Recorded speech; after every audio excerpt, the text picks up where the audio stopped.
You are now listening to Bull Hook Golf, an unfiltered golf podcast taking you inside the ropes with unfiltered stories, insights, analysis, and exclusive interviews.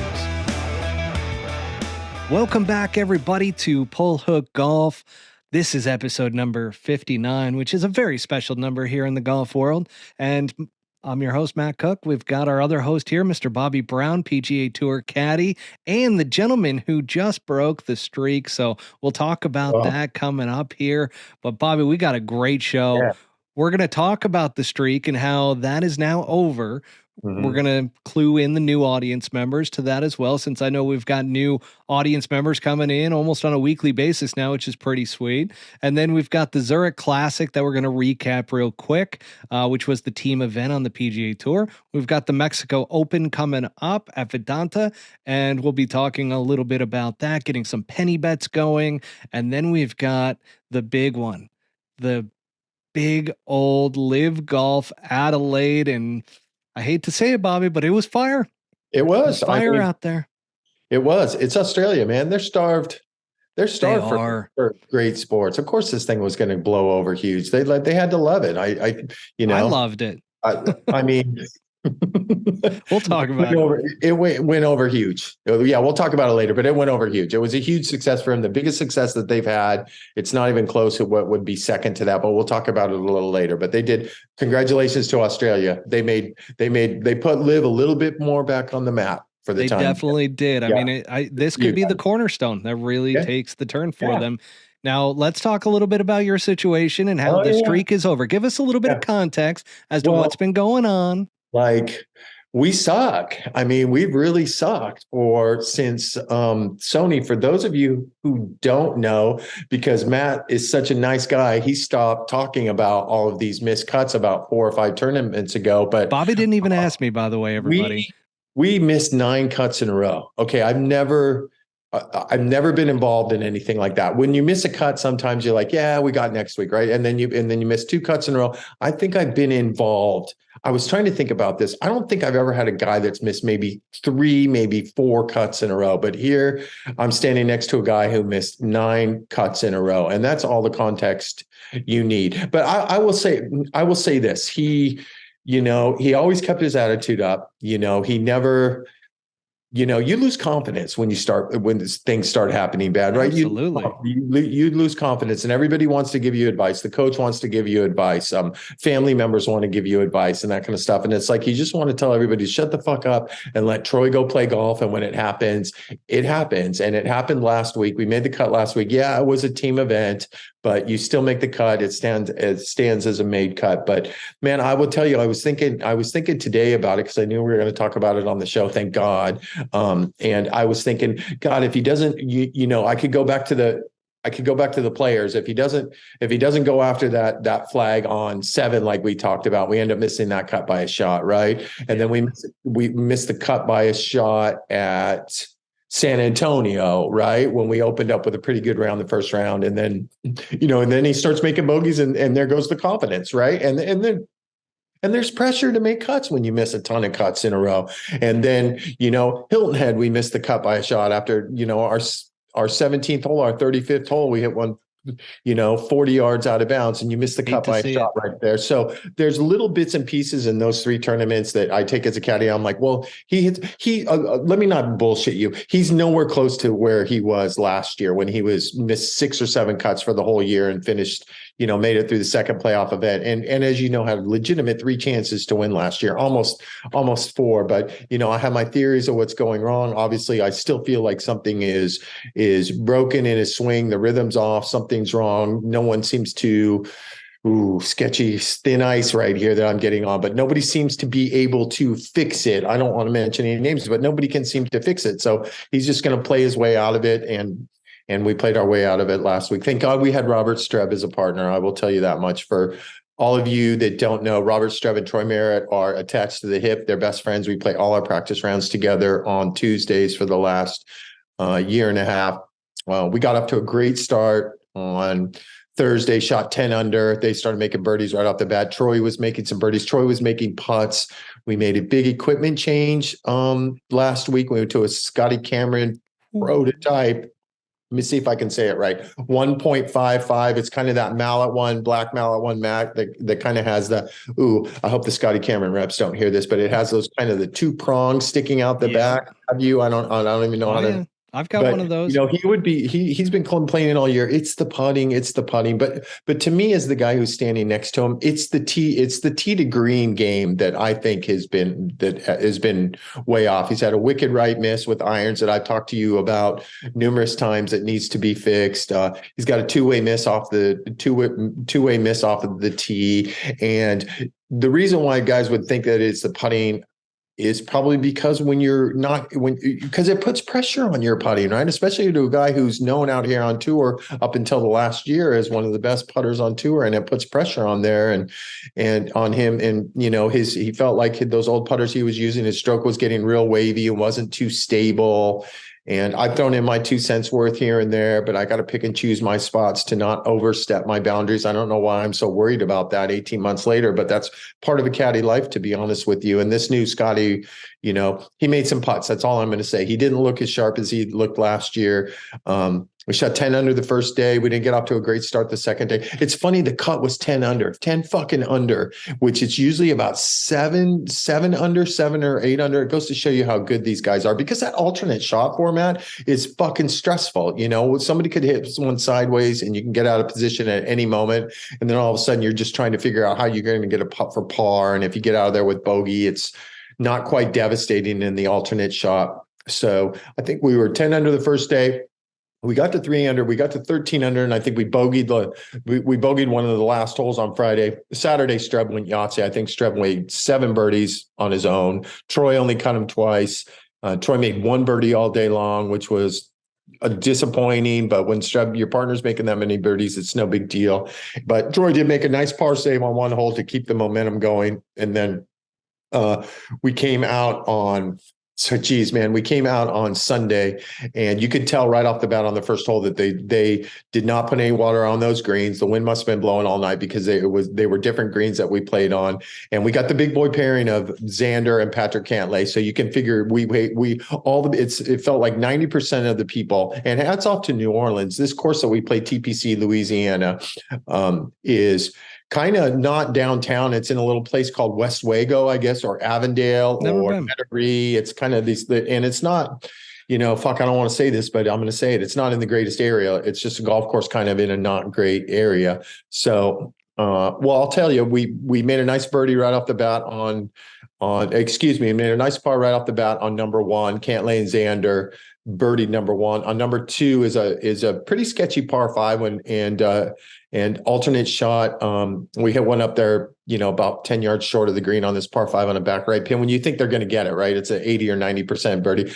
Streb chips it off the green, took a big hop, chips it off the green. We make bogey. Cantlay had about 40 feet for eagle, and he almost putted it off the green. And it's funny, right at that moment, I heard him say to Xander, he goes, "These greens are a lot faster, I'm just telling you right now, than they were yesterday." So we made bogey there, and we got to number 3, and Troy gets up, and there's the right miss on 3, and he rinses it. I mean, doesn't even cross land hardly, right into the water. We make double bogey. We're 3 over, and I'm just like, what the fuck? I'm not even talking. I'm not surprised, because I expected some kind of drama at some point, and when you're playing with those two big players, you just don't want to embarrass yourself. If anything, they're the cream of the crop. And I don't want to get ahead of myself, but there was numerous times that those guys hit shots, and I was standing next to Streb, and Streb looked at me and he goes, "God, I just want to hit a fucking golf ball. I want to hit a golf shot like that." Because those two guys there's a reason why they're top. What are they, number 6 and number 7 in the world or something like that? So they're the reason they're the cream of the crop out there. It was one of those days where you get off to a bad start, and somehow these guys dug deep. They fought it back. They ended up shooting even par. We finished 13th. We got some points. The points in the money, Bobby. It is. Yeah. Oh my God. I'm actually going to have money get deposited into my account tomorrow. I can't wait. It's going to be a happy day, because it's been a while. I mean, obviously I get paid for a weekly, and that kind of stuff, but breaks you even Get plus that a little pennies on bit. the dollar. Yeah, it's pennies on the, it really is pennies on the dollar. So it's nice to get a check, but more importantly, it's nice to get some points. And, obviously it's all about being in the top 50 or the top 70 for next year. And we got a long way to go, but at least we're not like 140 now. We slipped inside the top 125. Hey, We there you go. obviously, yeah, we're obviously not playing Mexico next week. We're taking the week off, and then we're going to get ready for Charlotte and Dallas, the Byron Nelson, two pretty good tournaments back to back after that. So we're moving in the right direction, Matt. I don't really have any high hopes for Charlotte. He hasn't played there in a few years. I've been there a bunch of times, and we're just going to see how it goes. We're just going to stay patient and see how it goes. I could really tell you what I think, but I don't want to get fired. So we'll just leave it at that. I need to carry it back. Touche. I need to carry it back. Yeah, there you go. Well, let's talk about the rest of the Zurich Classic here with Davis Riley and Nick Hardy winning it all. Now, if you're Lance Bennett and you're on Sungjae's bag, are you a little jelly that Davis Riley got that win? Well, I don't think so, because according to my calculations, because I was the middleman on that deal, according to my calculations, I don't think Lance Bennett has done 4 or 5 tournaments, and I'm guessing he's banked somewhere around 160 to 180 grand. So all's good with Lance. I talk to Lance all the time. Super happy. I mean, they didn't have the greatest Sunday. Lance did tell me that Sungjae carried Mitchell the whole week, that Sungjae was just playing out of his mind. He's swinging fantastic. Obviously, they finished 6th. He finished 6th, I think, in Hilton Head before that. I don't think Lance has been outside the top 20 with him. But it's funny, that's the first thing I thought was Lance was like, because it's a big thing, Davis winning, and Nick Hardy winning, who's a fantastic player himself, who has one of my best friends on his bag, Jeff King. And Jeff King has been caddying forever on the LPGA Tour. He's broke out of this tour about 4 or 5 years ago. He actually did some time with Sungjae too on the Corn Ferry Tour before Vranish came back in. Oh, interesting. And so big things happen. You're exempt for 2 years. You get 400 points. You're going to Maui. You're in as a winner. You're in all the designated events next year, which there's 8 of them. And that's automatic. They're talking about possibly Tiger and some of the big guys are talking about maybe tweaking those designated events next year. So there is a cut. These guys want a cut, even in a 60-man field. They want a cut. They don't want everybody to just play all the way through. So there's talks about them making a cut. If there's not a cut, these guys are going to make big money in a $20 or $25 million purse. So a lot of things go with winning. Can I give myself a little shout out? Did I not tell you last week that I saw Mark Blackburn working with Davis Riley on the range? And I talked to James Edmondson, Davis's caddy, and he was really there for the driver, to put the driver in play. And he was kind of talking about how John Rahm just kind of curves it, and it's all about hitting a fairway finder out here. So I don't know if that like kicked into gear or anything like that, but I sure don't think that Mark Blackburn hurt him, but I just think it's a coincidence that I noticed something. It's not a coincidence. I noticed something like that, and the kid steps up and wins. And we've been raving about Davis Riley since we started this show. He's a sweet swinger of the golf club. He runs super hot on the golf course. I think he's starting to tone it down a little bit. He's working with Stephen Sweeney, who is like the putting guru out here, is the hot putting guru. So he's got a good team behind him. James Edmondson, I think, is been on the bag for Ryan Palmer, maybe won this tournament once or twice before that. We won it once with John Ram. I want to say he might have won it with Spieth, but I could be wrong about that. But, it was great for them to win 30 under. I don't think previous scores had been any better than 22 or 23. So they shattered that record, absolutely shattered that record. The Canadians finished second, Adam Hadwin and Nick Taylor. I was going crazy when I was looking at the board, because these guys I think they made 7 birdies in a row in alternate shot. Holy shit. Yeah, that's alternate deep. shot. Can you imagine that? Nobody's missing a shot. Nobody's missing a putt for 7 holes in a row. And I think they shot 9 under on Sunday. They got beat a couple. They finished 28 under, and I don't think they birdied 18 or either. So they technically could have been, they still would have got beat a shot, but that's good playing. You can run by a lot of guys. That's really good playing. An alternate shot? Are you kidding honestly, me? 3 or 4 under is good in alternate shot. It's really good in alternate shot. It's very rare you've seen a 9, although we did see one on Friday out of Cantlay and Xander. I thought I was going to clip you because we have our little Wyndham Clark, Cameron Young. Oh, you had me scared. I thought they were going to win, because I knew I did too.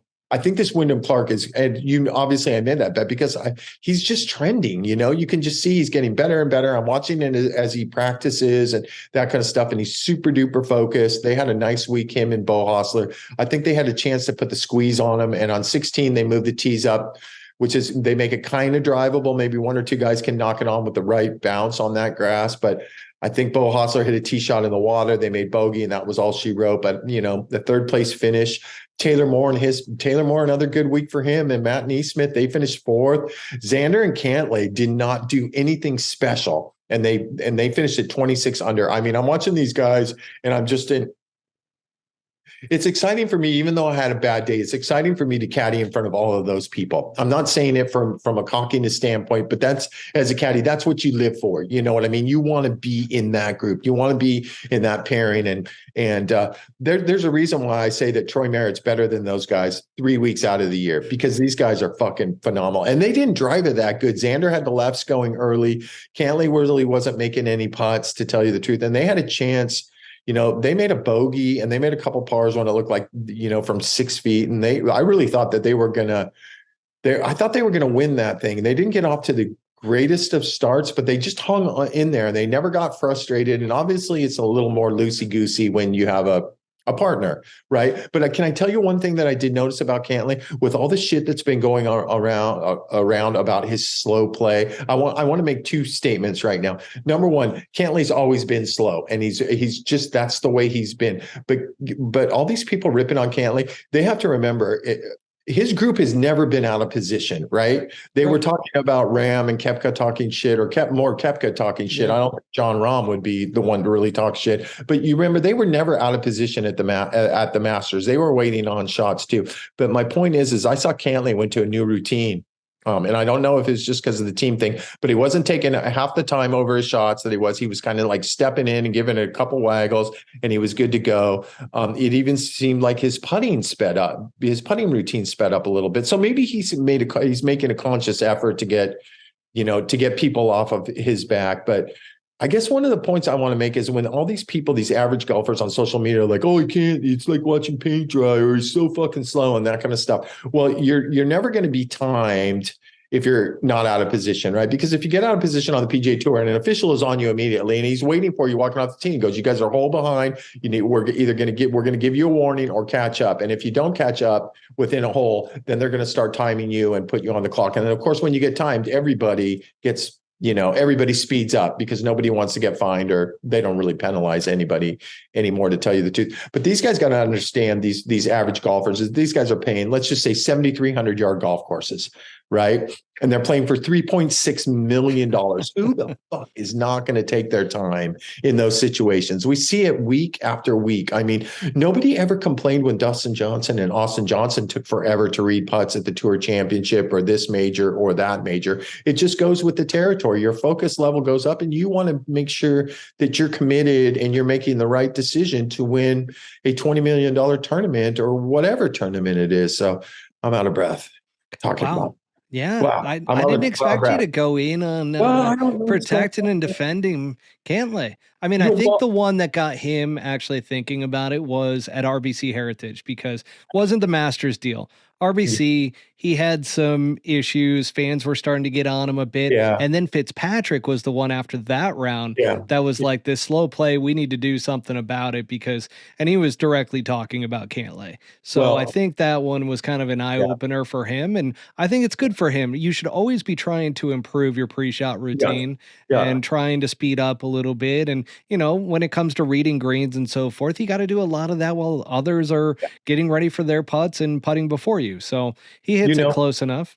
I'm going to tell you that I was paired with, I was working for Kyle Stanley in 2011 when Cantlay got his first spot coming out of college at Hartford. And he was slow then. You know what I mean? It was the same routine, nothing, as his career blossomed, nothing ever changed. And of course, I love Fitz to death, but of course, a fast player like Fitz is going to say that too, right? Because they want everything to play into their hand. And they're almost got a time with Cantlay where I've been paired with him enough times where I'm like, is this gamesmanship on a Saturday or a Sunday? Is this a little bit of gamesmanship? But the more you get paired with him, the more you realize, no, this is just who he is, and that's his process. And it's never really bothered not that I'm anybody, but it's never really bothered me personally, or it's never really bothered a player that I've been with that's been paired with him while he's going through his routine and his slowness, so to speak. So, that's for all the trolls out there that are playing 6,400-yard golf courses on our Saturday and Sunday and get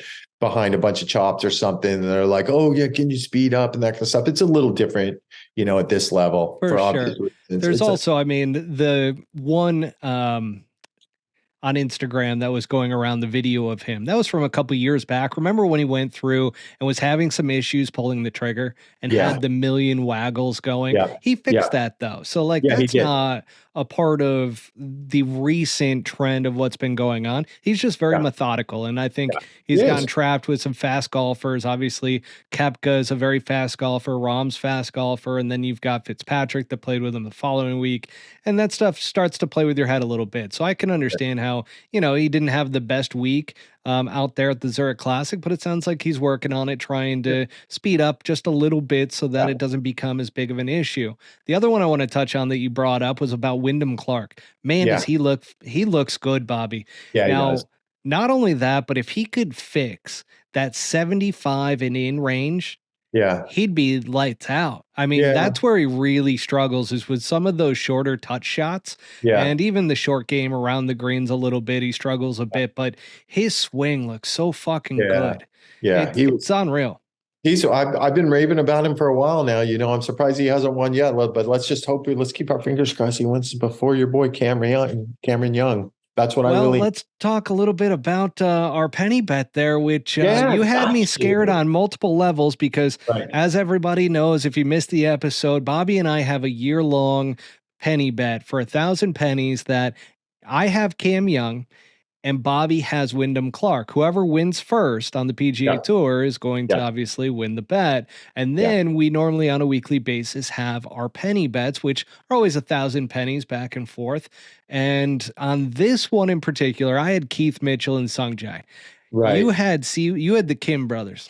I did. Siwoo Kim, they're not really brothers, and Tom Kim, which were right there. So Keith Mitchell and Sungjae finishing 6th. And then you had Siwoo and Tom Kim finishing T7. So you were right behind me. I was nervous that entire time with both of those bets. So I get the 1,000 there, but hang on a second. We decided to do that. You talked me into it. I did. You actually baited me on that one, which was good. And you end up winning because DJ Trahan and Chad Collins missed the cut and finished at 5 under, which normally that would get you a cut, but not there at the Zurich Classic when you're playing in teams. And then I had Sung Moon Bae and Sung Kang, who they fought hard on their own, trying to lose it all, but they played too well and they missed the cut at -7. So even though you could say I baited you, you did take the team that I would have taken, because I was going to jump all over Kang and saying Moon Bae to be the worst team in our bet, because I was a solid pick. Yeah, I was paired there with Kang last year, and I told you he's, ever since George Gankus came into his life, he fucking can't drive it on the map. He's a mental wreck out there. He's talking to himself constantly. He looks like he wants to jump off the Empire State Building at any given moment. So I did bait you, but I didn't really bait you. But I won that one. So we actually broke even. Big Gankus fan over there in Charleston. He's a tool. Sorry, man. He's such a tool. You don't reinvent golf swings. I mean, you don't really reinvent golf swings. I'm sorry. I love it. So we break even at the Zurich Classic. We break even on that. Absolutely, we break even on that one. And you shouldn't have been nervous on the Sungjae Mitchell bet, because you had a 4 or 5 shot lead pretty much all week, really. I did, but then it got tight there towards the end. Did it? I didn't know if it got tight or not. I wasn't really paying attention to them. I was trying to get the horsies to the barn for a top 13 finish. I can't remember if it, I want to say that it was only a shot difference between the two. Was it? Yeah, I think so. Yeah. I think that's where it ended. I'm going to go. It's funny. I drove in with Manny Vajegas on Sunday to the golf course, and he's obviously Siwoo's caddy, and they had bogeyed 18 on Saturday, and we were talking about the bogey, and he was telling me, so of course Siwoo, it's a par 5, and Siwoo was hitting driver off the deck, and it was a pin that we actually hit driver. Troy actually hit driver off the deck on Saturday too, but you can blow it out way left of the green and set yourself up on a little 20 or 25 yard chip straight across the green that's not too tough. And Manny had me cracking up because he's like, bro, I was fucking telling him, just fucking hit it left. He goes, all this time I'm telling him to hit it left. I know he's going, going right fucking at it. I'm going right at it. And if you rinse one there with a fairway wood or with a driver, the way the corner cuts out in a layup zone, you're dropping way back. So if they would have made birdie there, we would have. You would have tied. But we don't actually. No, you wouldn't have tied. You would have won by one. Well, 23, they finished because they bogeyed that, right? Instead of birdie. They bogeyed that. That would have put them if they birdied, that would have put in that 2,500. Sungjae and Mitchell finished at 2,500. So we would have tied. Okay, we would have tied. Gotcha. Yeah. So anyway, that's the difference. What else you got? So let's talk about the upcoming Mexico Open at Vidanta. Yeah. Never been there. Me neither. Puerto Vallarta is one of the only, or Vallarta is the only Mexico spot I really haven't been, other than, well, I guess Mexico City too. Those are the two spots, but I've been pretty much everywhere else in Mexico. I'm a big Mexico fan. So when it comes to this tournament, we kind of have to look at the field analysis here. And I mean, you tell me, is this a strong field this week coming up in Mexico? I mean, it's got John Rahm. It's got John Rahm and defending champ, and it's got Tony Finau, and who else is playing? Are there other guys playing? No, there are all those multimillionaires, but I know there's other guys playing. But those are the big. No, it's not the big guys.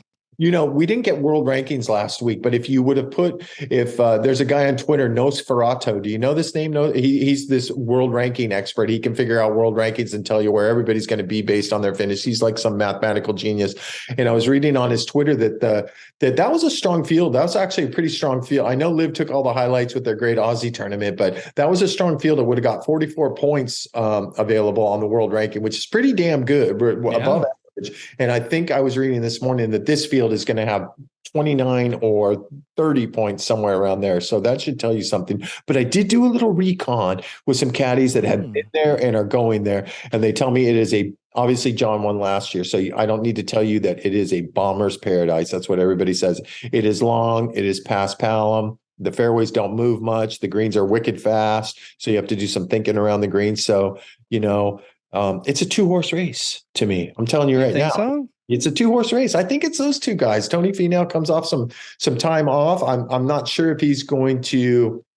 Man, I should have done my homework on this. I'm pretty good on doing homework. I don't know if he played there last year, but we do know he struggles at Mayakoba, right? Which is a little tighter, but it is the same grass past Palom. So. I mean, is this your segue into baiting me on who I'm going to pick guess who gets to pick first because I won the individual match.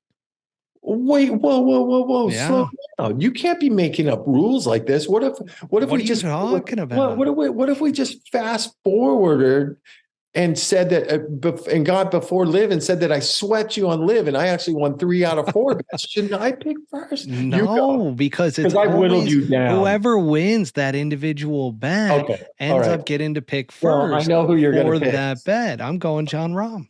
Oh, of course you are. I'm going Tony Finau. Perfect. Whoa. I'm surprised you didn't go with your boy Wyndham, but I guess that would be doubling down.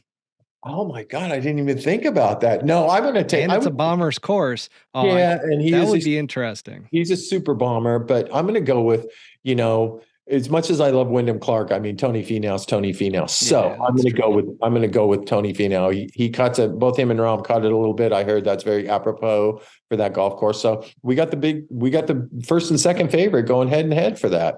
Love that. We could do the last place bet, but once again, it would be absolutely not.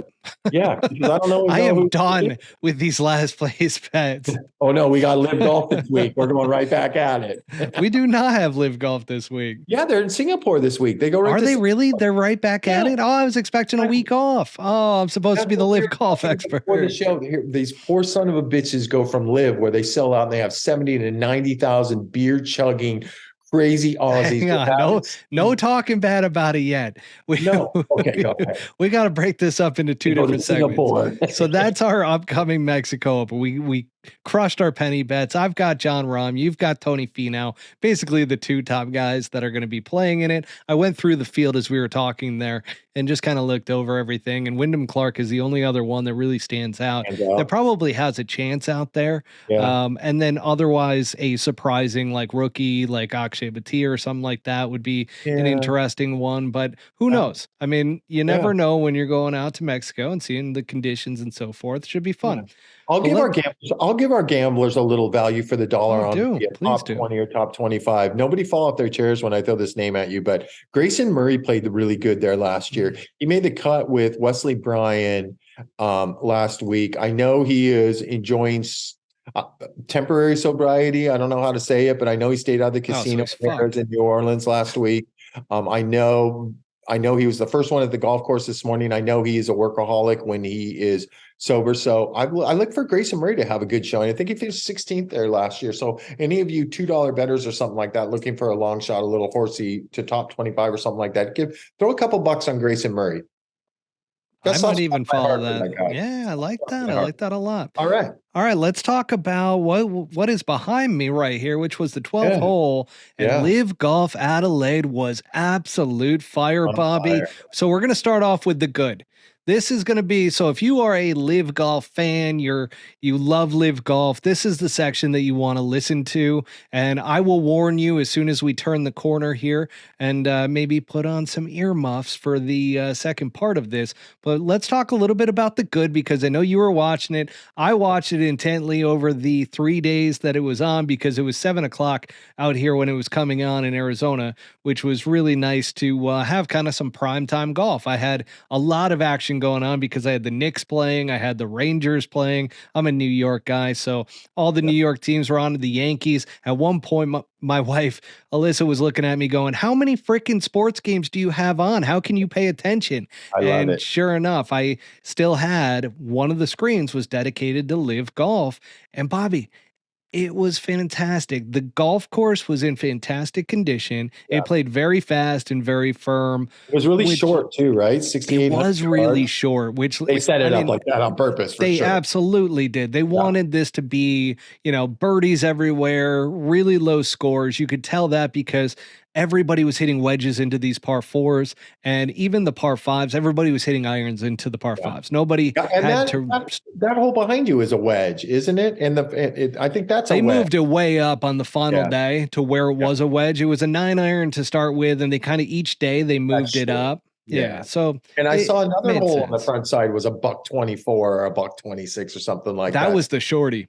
That was good strategy on their part to obviously see a boatload of birdies, I would imagine, and make it that way and bring the field together, against the field. It was kind of cool because Greg Norman won his first ever pro tournament out at that golf course. I didn't know that. Yeah. No, I didn't know that. And he finished in a very similar way as the individual winner, Taylor Gooch, did, which was he finished, I think he went 65, 64, 65 or something like that, and then 74 on the final day. Well, Taylor Gooch kind of did the same thing. And he absolutely dominated after 2 days. He had a 10-shot lead, so he was 20 under after 2 days, and he ends up hanging on for a 3-shot victory, which was kind of interesting to see how much he had in terms of nerves going into that final day. You and I talk about it all the time. It was ugly. It was terribly ugly, but you and I talk about it all the time to where if you have a really big lead, it's tough to bring your A game. Yeah, but 10 shots. I'm going to back up a little bit because I told you before the show, I know you watched it all 3 days. I told you I was pretty sick last week with I had cold and allergies. I couldn't sleep on Saturday night. So I'm like, what's going to put me to sleep? So I put on LIV and I watched about 5 minutes and it put me right to sleep. Too many screens going, too many leaderboards, and it just nodded me out. But I did watch, I did turn it on when it started on Sunday for sure. So, listen, when we talk about big leads, for us, we're talking about 5-shot leads or 6-shot leads, right? But a 10-shot lead, you pretty much would think over. Yeah. But I sensed it right off the bat. I'm like, this motherfucker is on his heels. Mal was in there caddying up a storm. You could hear everything he was saying, trying to keep his man in there and that kind of stuff. And man, apparently 10-shot leads are tough too, because there were guys running at him, and they were running at him quick. Well, the thing that does hurt a little bit is that the Range Goats had a large team lead after the 2 days as well. Obviously, having Taylor Gooch running away with the individual side. And as he struggled for the individual, the team started to drop back a little bit, brought in some others. And we'll talk about that a little bit later on in the bad part of LIV Golf Adelaide. But, as Taylor Gooch ends up winning it by 3, the Range Yeah. Goats finish second. The 4 Aces, they proved that they are not going anywhere. They struggled in No. the first couple of events for LIV Golf this year, and they were right back in it. And sure enough, man, did they have some big performances by every single guy on there. All 4 of their individual players finish in the top 10. They're the best well-rounded team by far. Obviously, they've got one weak link, but when you're playing a golf course like that, I mean, it certainly plays into his hand. And so, that being said, the Patrick Reed and PP, we like to refer to him as, finished tied for 3rd. Yeah, 15 so under. that worked out well for them. And then we had Uline at T7, and actually DJ finished the worst out of the 4 for 10th. 10th, right? He was 13 under. It's funny. There was a LIV cat. A friend of mine named Kyle Bradley's Hudson Swafford's caddy on LIV, and Hud is hurt. He's not playing on LIV right now. But we were talking about why a guy like Perez couldn't pop a grape last year, and it's for all of these people that think that Perez is playing great. Yeah, he's cashing big checks. He had a great week last week and that kind of stuff. But you can't be playing too great if your season standings are 15th, right? He's 15th with 31 points on the standings. So that should tell you something. But Kyle told me the difference is those courses that they played early last year are big boy golf courses, 73, 74, 75, 7,600 yards. That's going to bring DJ and Stenson and Uline. That's going to bring those big hitters into play. And Perez can't sniff 35th or better, it seemed like. So hopefully they'll get back to those bigger, they're going to, because they got some of the same tracks. Yeah, when they get back to the States, they'll get back to those, and you'll see probably DJ starting to show a little bit of form. But talking about these season standings, even though it seems like the 4 Aces really, even with the W last week, you would say they weren't playing that good. Do you know they have a commanding lead in this thing? They have like 96 points in the season standings. And I think the second best would be the Torque. I don't even know who the fuck is on the Torque. And they're at 52 points with the Stinger, whoever the Stingers are too. And they're at 52 points. And then the individual season standings are Peter Uline, I think, is in front at 65 points. Obviously, Charles Howell is playing phenomenally. Didn't play great last week. He's 57 points. Taylor Gooch throws up the W. He's 52 points. Fat Ass is 15th. That's playing good for him. That's 31 points. DJ 17th at 29 points. And listen to here. Lefty played great at the Masters. We all know that, right? He has all the knowledge, 20 some years there, has had every putt 100 million times at Augusta. 3 points for lefty right now. 3 points in the season standing. Hate to see that'll get you 39th.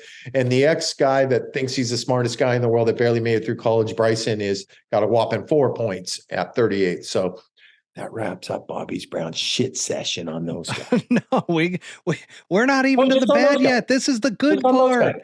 This is the good part. But the Aussie fans deserve a huge round of applause. It was electric out there. It was exciting. And I do have to give a shout out. I mean, we've shit on him in the past, but man, Chase Koepka with his hole-in-one on the 12th hole, and his celebration might be the best celebration I've seen. A shot he'll remember for his lifetime. That's for sure. I mean, this was, I'm not going to say, for all you pro LIV people, I'm not anti-LIV anymore, but you can't compare apples and oranges. That was by far the greatest exhibition golf tournament I have ever seen in my life. And I've seen 16 of them now. It wasn't even close. That is the great, because that kind of shit. Yeah, we do have the waste management and that kind of stuff, but this is just the partying afterwards and that kind of stuff with the players and Poulter and all these guys getting on film, slugging cocktails after a tournament round. I mean, where does that happen? Only on an exhibition tour. Bobby, it's the young people's golf tour. You know what I mean? It's a league. It's not even a tour. It's a league. Yeah, it's a league. So it's a golf league. You got the league. And with that said, so Aussie fans, fantastic work out there. You guys were absolutely incredible. I mean, even the on-course analysis, what the analyst, on Yeah. course analyst, Dom Perignon, whatever his name is. He was even saying, he goes, man, I can't repeat what these guys are saying out here, but man, it is funny stuff that these Aussies are yelling out to these players. I mean, it just sounded like a great time, great party, Yeah. great event, and Yeah. it was packed. I mean, there was by far, this was their biggest event. Aussie fans have been absolutely neglected when it comes to Yeah. great sports and great sporting events. And I got to tip my hat off to LIV Golf and Greg Norman for doing a fantastic job of Yeah. bringing them a great event, because as we talked about, the course was set up really easy. There was going to be a ton of birdies out there. And then you also got to give it up for the hometown guy, Cam Smith, being Yeah. back in Australia. He ended up T3, which he Yeah. grinded his ass Sure. off all Yeah. week, Bobby. He He is did. not in form at all, but he was dropping bombs Yeah, he from was. 35 to 45 feet nonstop. I mean, round one, he shot a 71, then he went 65, 65, and he was missing greens left and right.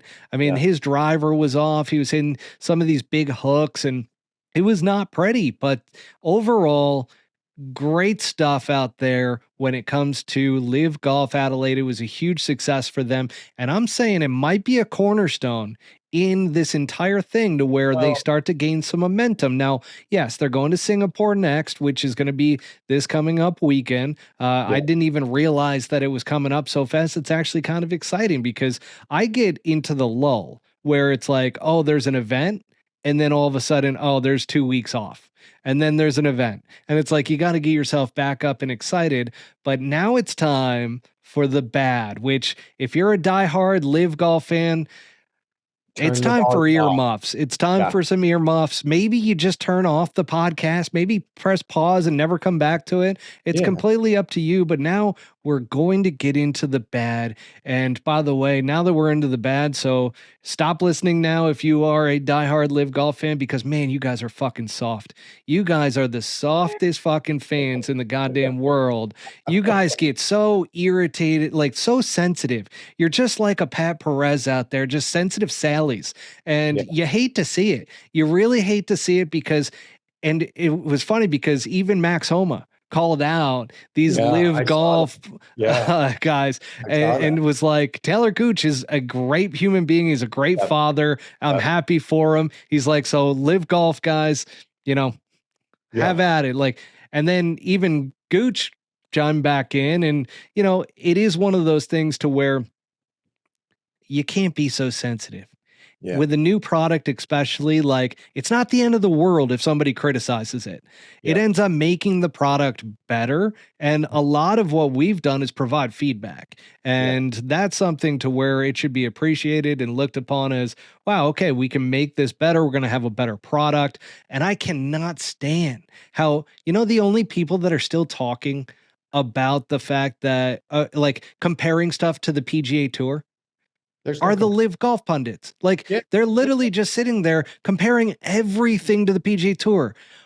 We don't fucking care. If you No. like both, Yeah. great. If Watch you both. don't and you like the PGA Tour, you don't hear the guys that are watching the PGA Tour talking so much shit on the LIV Golf side. But man, those LIV Golf guys, they want to talk so much shit. And it even came down with Richard Bland, which he had one too many cocktails. yeah. So Him and cheers to Pepperell. that there, Richard Him and Bland. Eddie. And him and Yeah. Eddie Pepperell really went back and forth, and Eddie Pepperell fucking went with the Hammered it. haymaker and knocked Yeah. him out I to heard where that he had to Bland- apologize the next I day. heard Bland apologize. I'm going to back up a second. You think Norman's smart enough to realize now that Aussie golf's where it's at, and they should have probably at Three least or four tournaments in different spots of Australia, because now they go to Singapore where, they get 75,000 fans out there in Australia at Adelaide, and they're going to over or under 750 fans a day. I mean, I'm going to give hats off to these guys running LIV. I mean, what other 1-year startup can lose hundreds of millions of dollars and still be floating, right? True.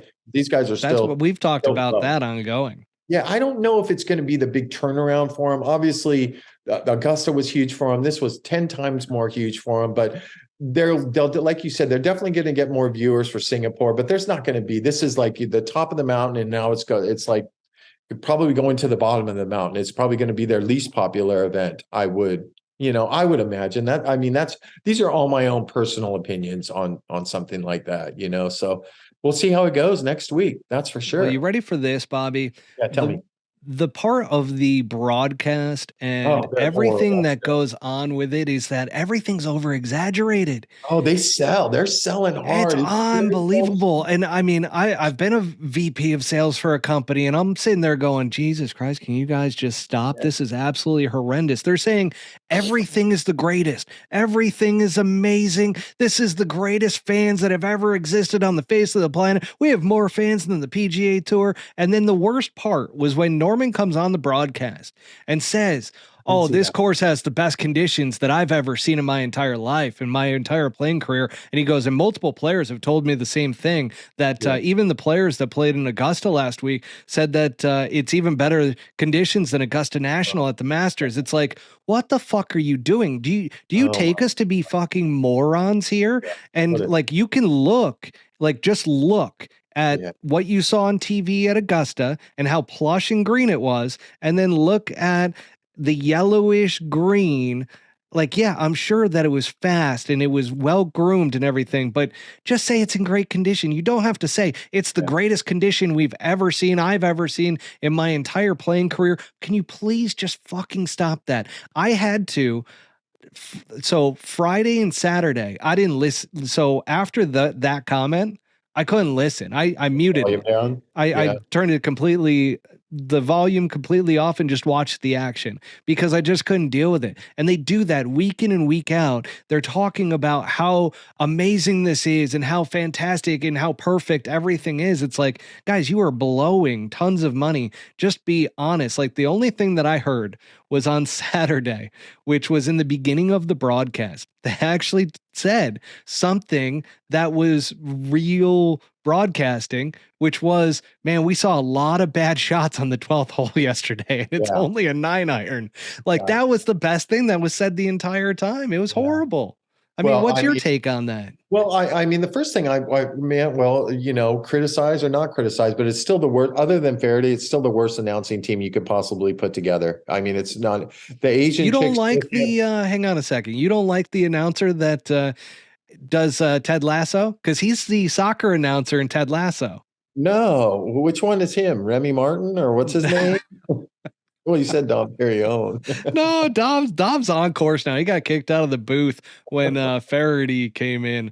Hang on, I'm gonna look it up while you're talking about it. Go ahead. Well, I'm gonna tell you what I noticed that Sunday is like a cup. I heard this out of Jerry Foltz. Somebody made a putt for a bogey, right? And he goes, "That is a bogey putt he is going to remember for the rest of his career."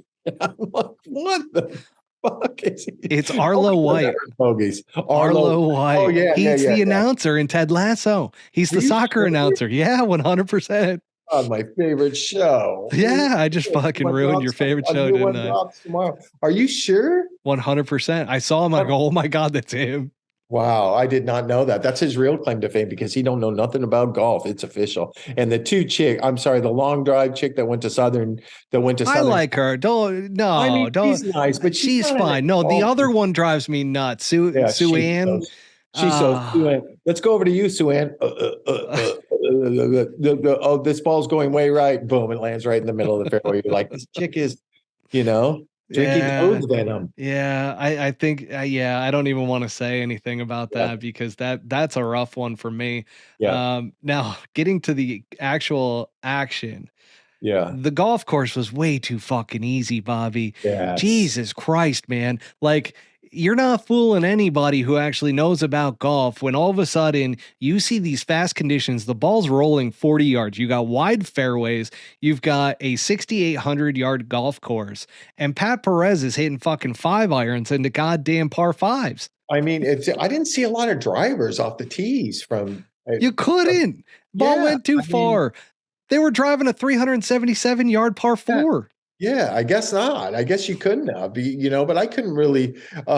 Robert Streb's caddy, his name's Steve Catlin, our partner last week. He's from Adelaide, and he was telling me it's a good track. You know what I mean? It's not overbearing or anything like that. But I mean, let's be honest, Gooch I know he separated himself by 10 shots, but he 20 under after 2 days. Obviously, the man had it going, and 19 under wins it after 3 days.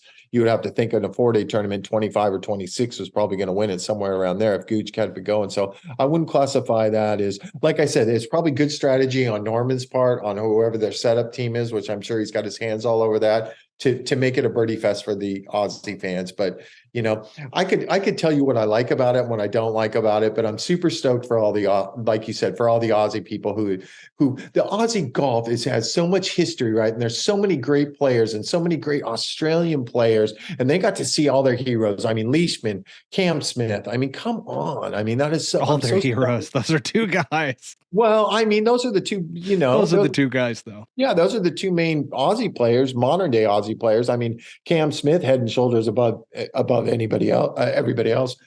Excuse me. And obviously, and say whatever you want about Norman, but one of the greatest players of all time for sure. And and a he's good businessman. He's actually a good businessman. He's a good businessman. I guess he is. They lost $900 million last year. That's good business. Yeah, am I complimenting him in the bad section of LIV Golf right now? This is for us to hate. Now, the RangeGoats, I don't know if you realize this or not, but Harold Varner III cost them that fucking championship. I didn't. I fell asleep. I didn't see the end, but did I see something that he double bogeyed the last hole or something? No, it wasn't the last hole. It was kind of towards the end. It was like the last 3 or 4 holes. All of a sudden, they jumped down 2 shots, and HV3 just absolutely choked it away.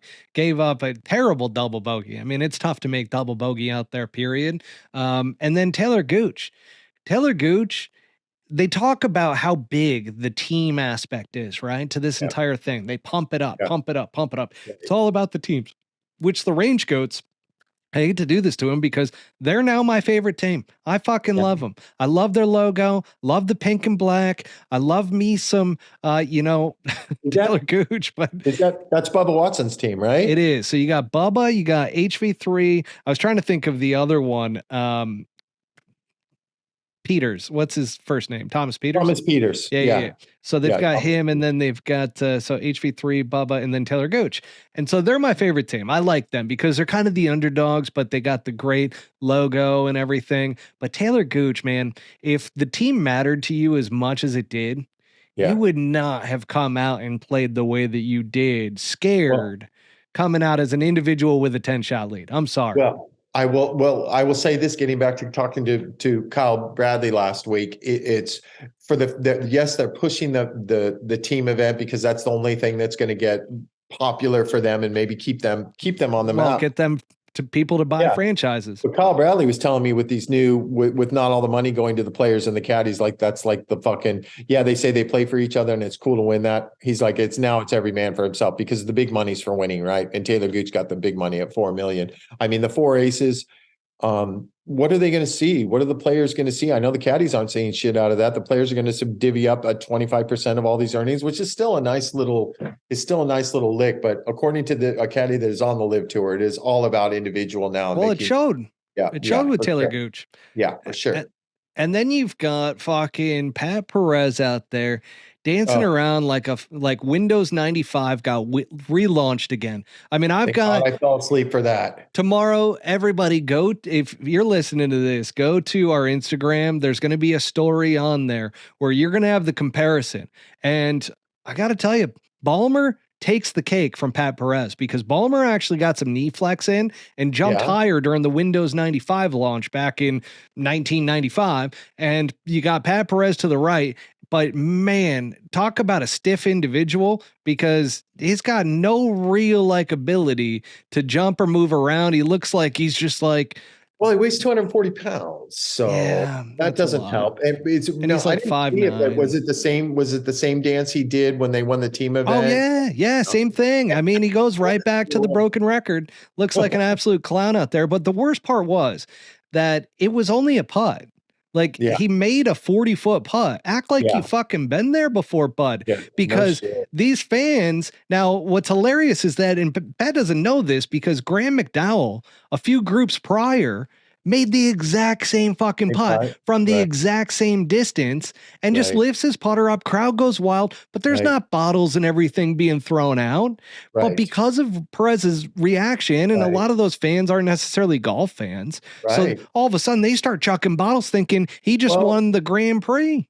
Well, people do. You don't realize that this is the first time that Perez has really been in contention to do something good in probably 4 or 5 years. So he probably had to take advantage of that situation. His blood Like I pressure. said, act like you've been there before, bud, because poor Taylor Gooch, all of a sudden they got to clean all this up. And Taylor Gooch has a birdie putt. And he's only has a 2-shot lead at the time. They were paired so together. They got to clean everything up. There's dents in the green because of all the bottles that were thrown and everything. And it's like, dude, how much of a lack of etiquette and self-awareness do you need to have in order to do something like that? And like you said, I mean, he just didn't act like he's been there before, and then he almost broke Charles Schwartzel's hand. Schwartzel makes the mistake of like going to give him a high five, and he just attacks him, just absolutely attacks him. And what's hilarious is that Schwartzel, and they even did like a little segment the day prior about Schwartzel's injury on his right arm and shoulder and how he's going through therapy and everything. Right. And like before the rounds, not playing. Not playing. And so Perez almost rips his goddamn arm off. Oh, it was embarrassing. But he doesn't fucking know, but he made a quick million. I will tell you that much. He made a quick million. And it's funny. I was reading this article that said that talking about Gooch winning, and Dustin's like, oh, I like Taylor. He's a good dude, but I told him, when we won it at Doral and everything, this is the last time you're going to be standing on this podium for the team. And now I'm thinking to myself, who get that? These guys all knew that all that team money was going away the second year. It was a gift.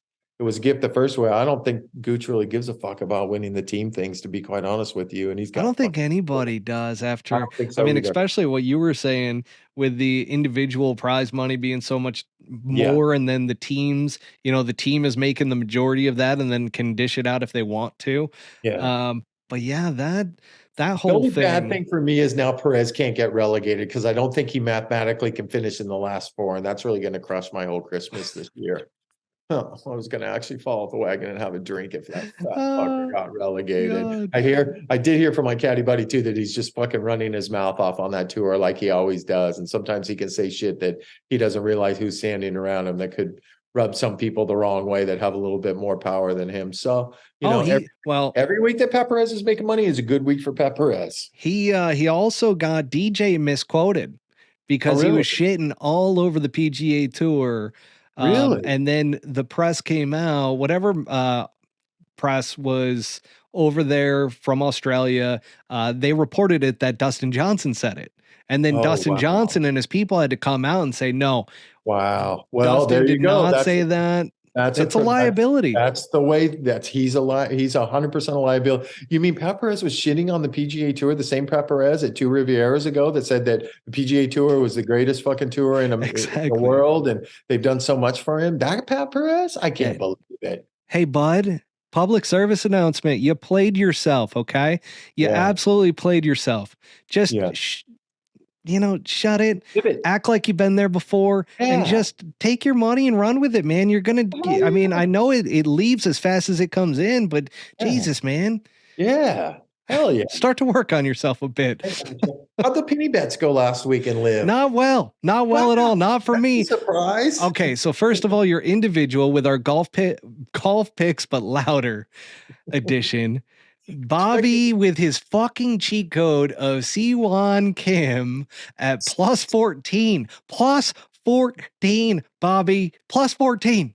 64 over par in 4 tournaments. That's not easy to do. Do you want to know something about Siwon Kim? I was talking to some players last week about him because I was telling them about our bets and that kind of stuff. They're like, who you take? I go, I've been taking Siwon Kim. He's like 50 over par. They're like, did you know he was a fucking stud at Stanford back in the day? Like he was an unbeatable, like he was supposed to be the next best thing. And now he's 64 over par and he got me 1,000. He got me 1,000 pennies.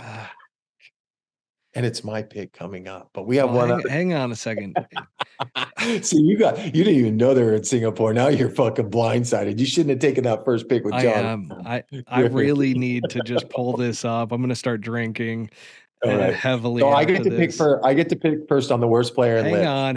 Hang on. Are we really have to still do the individual because this is LIV golf bets, but louder.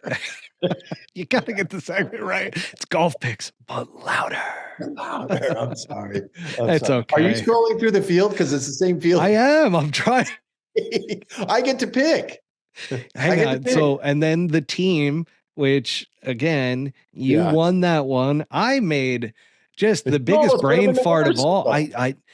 I think I got something going here where if I don't actually pick like the team that finishes last or the individual, I end up picking like somebody that actually almost wins. And the Range Goats almost pulled it off to where I Yeah. picked them to finish last. Yep. You'll remember from last week's episode that I forgot Thomas Peters was on that team. Yeah, you did. And I'm Yeah, like, you did. shit. You did say that. I'll give you credit And on that. But you stuck with and your he pick. plays well over there. I stuck with it because once you make a pick, you make a pick. And your Who Irons heads, finished you 10th. won that one. Yeah, we're Yeah, very because well I think done. that Kevin, even though Danny Lee stumbled in somehow, won in fucking Tucson, that fucking team is fucking pathetic. Kevin Na's got so much money, he doesn't even fucking care about playing fucking golf anymore.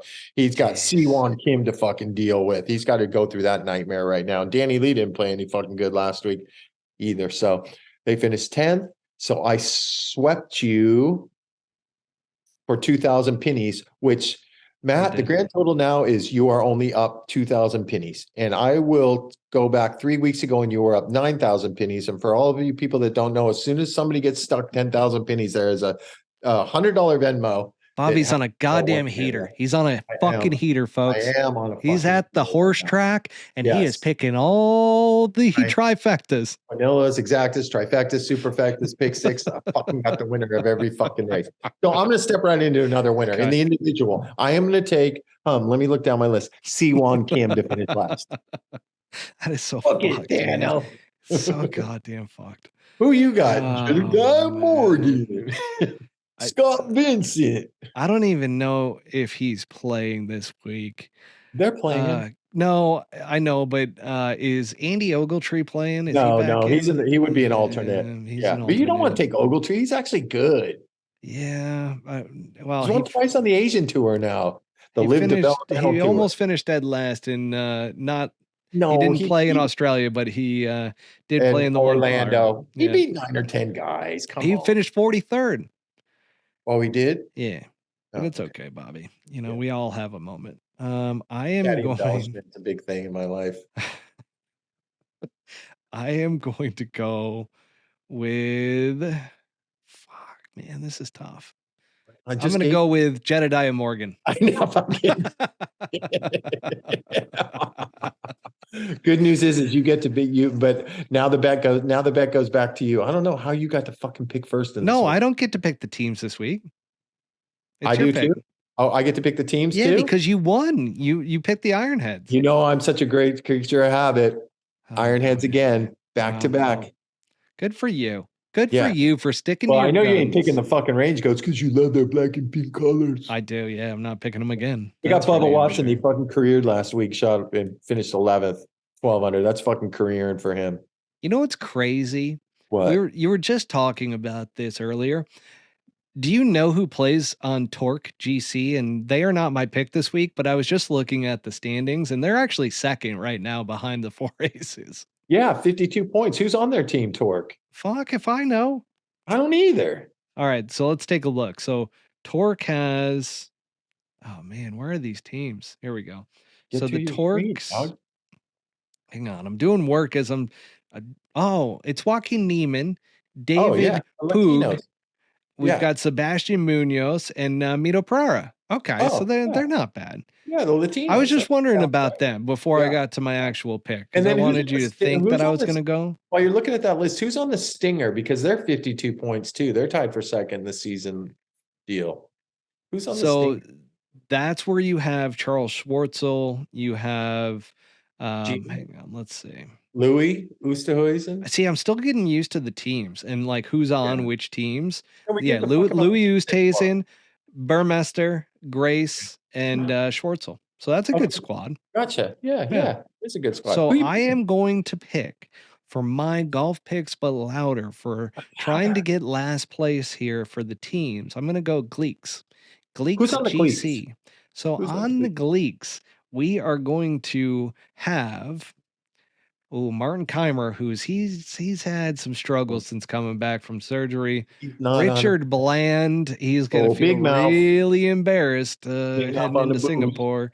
And then it all comes down to whether it's Laurie Cantor, Graham McDowell, or Bernd Weisberger. So, well, Weisberger can't fucking finish inside the top 40. What the hell? He was a ball striker for a long time. I Too don't know much what's money, going on there. 20 or 30 million guaranteed.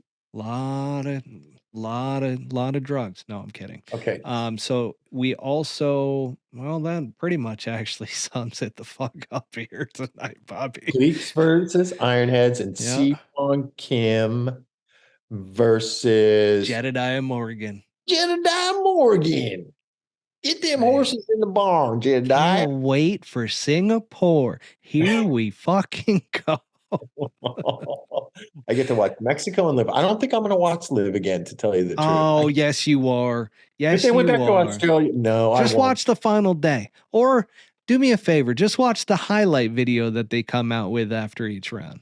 I can't because I'm preoccupied. We have the season-ending soccer tournament in Myrtle Beach for the 9 and 10-year-old Oh division. man, we might have to get back to our week in review with Matt and Bobby, because Bobby, I gotta tell you, man, I have some angry patrons at the Lads at the Shads. They are not happy with me at all because guess what? Your boy is starting to get into form here. Oh, you're playing good? I've literally in the past like 72 holes, I think I am right about even par. And I have not been making a lot of birdies either. So there's been a lot of greens being hit. And when you're throwing a lot of pars, I think the birdies hurt less. Yeah. And that the pars, when you're just making par after par after par after par. You're not playing with very good guys if your pars are winning holes. That's for sure. Oh, they are, Bobby, out there at the Shads. I got it. Well, okay, we got to get back to the weekend review, but I got to tell you a funny little Siwoo Kim story from last week. It's a quick one. It's just please do. Totally. Oh, I'm in. I got a little bit of booze left. So you know that it was Saturday and I was talking to him while he was putting. He's cracking me up, right? He's so fucking funny. And he turns around, he wears the clothing that says PGA Tour on it, but it actually doesn't have anything to do with the PGA Tour. It's not that really? like the PGA Tour. It's just a PGA Tour brand. No, what the deal is a young rich Korean lady who is a famous designer over there bought the rights from the PGA Tour to put PGA Tour on the logos. But guess what was on the back of his fucking shirt? A gigantic P, okay, and a picture of the 17th hole at the Players with Siwoo putting on it. And he wore it on Saturday. He probably asked for it. He turned around and I just couldn't help myself. And I go, "Yeah, I Players champ, bro." And he turned around and he just put his thumb to his back like this. And he goes, "Right there, dog." If you don't love Siwoo Kim, you don't love personality. Right there, dog. We'll that's a great fucking story. I want that, man. I didn't have the heart to do it, but it's very rare that I post anything under Bobby Brown Golf under my Instagram. It's extremely private to only 366 people. It grows a person every week. Like somebody like, oh, so-and-so wants to follow you. And then I got to Google them up to make sure they're not fucking related or they know Pat Perez or they're from the Scottsdale area. I don't want to deal with that bullshit anymore after fucking 4 years. But I got another fucking quick story for you. I wanted to take a picture of it and post it. I Players champ, bro, on my Instagram, right? But I didn't have the heart to do it. But another quick little funny interaction that I had last week. Charlie Hoffman is Mr. Focus out there, but he's the shit talker and he's got and I'm close with him and he's got the greatest fucking sense of humor. And he's sitting there putting and he kind of looks up at me and smiles and I smile at him. I'm like, "What's up, Chuck?" And he comes over and he goes, "You want to know something?" And I go, "What do you got, Chuck?" He goes, "Don't you think it's ironic that Pat Perez fucking tried to get you off of this tour for 4 years and now he's off of this tour and he just fucking walked away?" I've never seen Charlie, and he's got a very distinguished laugh. It's Charlie Hoffman. And he just fucking cracked up for like fucking 5 minutes. And I'm like, you know what? I never thought about that. That guy tried to get me out the tour for 4 years and now he is public enemy number one. So take that, fat Pat. You made $1 million last week. Congratulations. 600,000 after taxes. You got to pay H. Well, you're probably paying H only 7%. So that money going to go fast. See, I never judge anybody before I actually like meet them or like have an interaction. But when he sent that message to my wife, I realized how big of a piece of shit he is. Yeah. Because he judges everybody. I mean, I've heard from several people about him, particularly that know him. And it's just nothing's good. Nothing is good at all. So, You send him a box of pull hook golf hats to his house. Find out his address. oh my gosh, I actually can do that. So That would be awesome. That would be awesome. actually, here you go, audience members. If anybody would like to donate money to buy a pull hook hat and have it be sent to Pat Perez on your behalf, Yes. happy to do it. Happy to do it. Just send me a DM on Instagram and we'll get that done. All right. There you go. So that wraps up good. episode number 59. It was a fucking great episode, Bobby. I got to say. I love it, man. Look forward to it every week. Every Tuesday Same at here. about 6 o'clock when I'm eating dinner. Lori's like, you sleeping on the couch tonight? I'm like, I got a goddamn podcast. I fall asleep from 8 to 9:30, and then I have to set my alarm for the podcast. And I'm loving it every week. What episode number was this? 59? 59. Holy It's a shit. 59er. How far we've come. Come on, people. Watch on YouTube. I want to get over 4,000. I want to get over 4,000. You love the Tell your YouTube numbers. Bobby I sees don't the know anything YouTube about numbers. He doesn't see the podcast numbers on the Yeah. back end, but he definitely sees the And drink YouTube Bushwood numbers. Spirits, for Christ's sake. Oh, it's all I got. delicious. I've been drinking it Drink the entire Bushwood. show. Thanks, All Bobby. right, Matt. Have a Okay, great buddy. night. We'll see Get you some next sleep. week with the roundup. Sounds Take care. good. Bye. All right. Thank you for tuning in to season 2 of the Pull Hook Golf Podcast. Make sure to hit subscribe and go to www.pullhookgolf.com for more